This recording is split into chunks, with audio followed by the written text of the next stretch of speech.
Alors donc, la question 1 de l'exercice 4 concerne la détermination du reste de la division euclidienne de 2 puissance 45 par 31. Alors, pour savoir le reste de la division euclidienne de ce nombre qui apparaît bien sûr très grand, 2 puissance 45, c'est un nombre qu'on ne peut pas calculer. Cette puissance, bien sûr, on ne peut pas la calculer par 31. Mais on va voir les propriétés de la congruence et on va déterminer le reste de la division euclidienne par ce nombre-là. Donc, voyons les puissances de 2.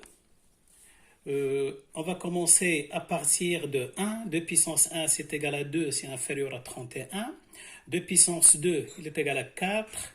2 puissance 3 est égal à 8, toujours inférieur à 31. 2 puissance 4 est égal à 16, encore inférieur à 31. Et puis 2 puissance 5, il est égal à 32, c'est supérieur strict à 31. Donc, on va utiliser cette puissance-là. Alors, on a 2 puissance 5, qui est égal bien sûr à 32. On sait bien que 32, il est congru à 1 modulo 31. Pourquoi? Car la différence, 32 moins 1, est un multiple de 31. Voilà, 2 puissance 5 est congru à 1 modulo 31. On va élever cette puissance de telle façon à avoir enfin 45 ou s'approcher bien sûr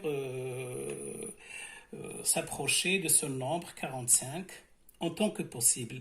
45 il est divisible par 5, c'est un multiple de 5. Donc on a 2 puissance 5 est congru à 1 modulo 31. Donc je vais élever à la puissance 9. Donc 2 puissance 5, le tout puissance 9 est congru à 1 puissance 9 modulo 31. On a utilisé ici quelle propriété? C'est la propriété qui dit si A est congru à B modulo n, alors A puissance P est congru à B puissance P modulo n. Donc pour nous, on a élevé à la puissance 9. Donc 2 puissance 5 puissance 9, c'est 2 puissance 45. Il est congru à 1 puissance 9, c'est 1 modulo 31. Donc ça veut dire quoi cette congruence? Puisqu'on a obtenu ce nombre-là qui est inférieur strict à 31, ça va vous rappeler quoi? C'est que 2 puissance 45 moins 1 est un multiple de 31. Il peut s'écrire de la forme 31 fois Q. C'est-à-dire que 2 puissance 45, elle est égale à 31 fois Q plus 1. Alors, ce nombre 1 vérifie quoi? Il vérifie que 1, il est inférieur strict au diviseur qui est 31 et supérieur ou égal à 0. Puisqu'il vérifie cette double inégalité, incompris entre 0 et 31 strictement, donc 1 c'est le reste de la division euclidienne de 2 puissance 45 par 31. Donc, le reste, elle est égal à 1. Donc, voyons comment on a pu déterminer le reste de cette division euclidienne, bien sûr, de ces nombres qui sont très grands, 2 puissance 45, on ne peut pas calculer cette puissance-là, mais pourtant, en utilisant les propriétés de la congruence, on a pu savoir le reste de cette division euclidienne avec, bien sûr, cette méthode de congruence. Alors, pour l'autre question, petit 2, on va déterminer le reste de la division euclidienne de 7 puissance 60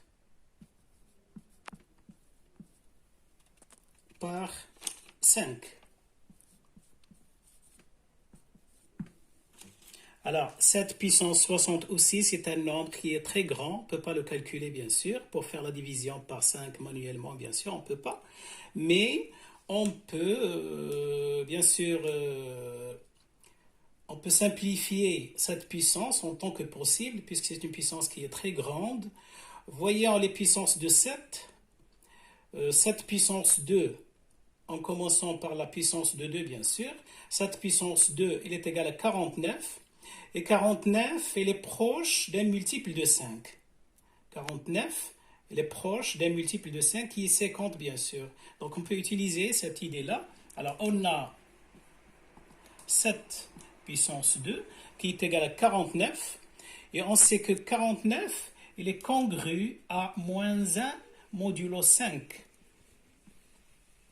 49 est congru à moins 1 modulo 5. Pourquoi? Parce que 49 moins moins 1, la différence toujours, pour qu'il y ait une congruence entre deux nombres, il faut que leur différence soit un multiple de ce nombre-là. Et 7 au carré, 49 moins moins 1, c'est 50, c'est un multiple de 5, d'accord? Alors maintenant, on va élever cette puissance à la puissance 30 pour obtenir bien sûr le 60. Donc, 7 au carré, puissance 30, il est congru à moins 1, puissance 30, modulo 5. Donc, 7 puissance 60 est congru, 30 c'est un nombre pair, 1 modulo 5. Et c'est la même chose comme tout à l'heure, bien sûr. Et c'est 1, le 1, ça va être le reste de la division euclidienne de 7 puissance 60 par 5.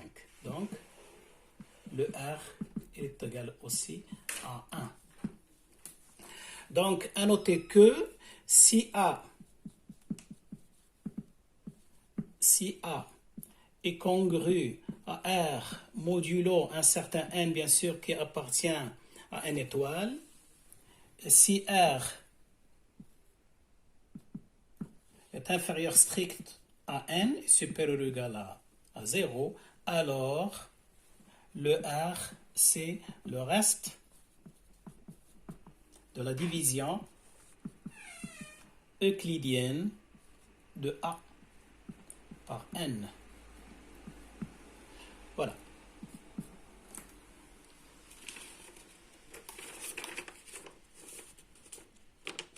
L'exercice 5, alors A et B pour la première question sont deux nombres entiers naturels tels que, il vérifie, A plus B, PGCD avec AB est égal à P au carré, avec P bien sûr, un nombre premier, et on va montrer que P au carré divise A au carré, c'est-à-dire que A au carré est un multiple de P carré.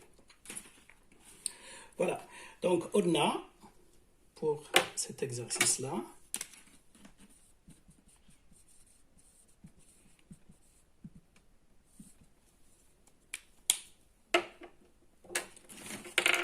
alors, bien sûr, essayez de répondre à ces questions avant de voir, bien sûr, la correction. Prenez un peu de temps pour répondre en tant que possible, bien sûr.